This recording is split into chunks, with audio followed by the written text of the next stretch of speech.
Kenya. Kenya deploys over 900 troops to Eastern DRC to fight M23. On Wednesday, November 2nd, 2022, Kenyan President William Ruto announced he was deploying more than 900 troops of the Kenyan Defense Forces to North Kivu Province in Eastern Democratic Republic of Congo.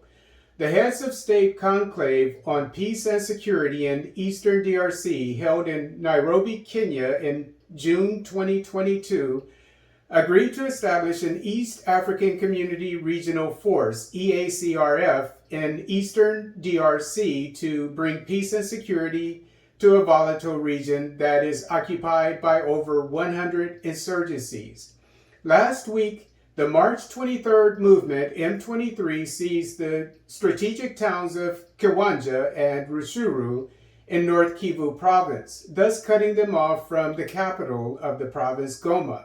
Likewise, in June, the M23 overtook the border town of Bunagana, which is one of the main crossings into neighboring Uganda. On Tuesday, MONUSCO peacekeepers withdrew from the village of Rumangabo, which M23 insurgents have been trying to seize and which has a military base. The EACRF will be under the command of a Kenyan general, and Kenyan troops will be stationed in Goma.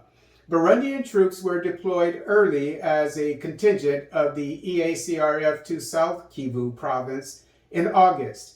Ugandan forces deployed to the city of Beni in North Kivu Province in December 2021 after Islamic State-linked Allied Democratic Forces carried out 4 bombings in the capital of Uganda, Kampala, the previous month.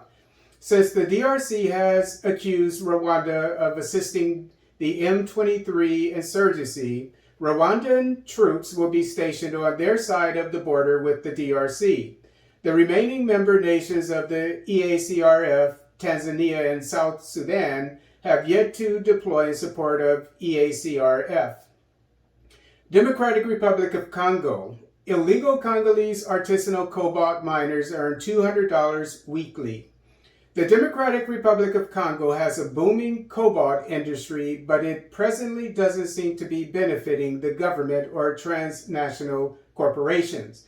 In 2018, the DRC enacted a law that required artisanal miners to work at government-designated mines and in approved cooperatives.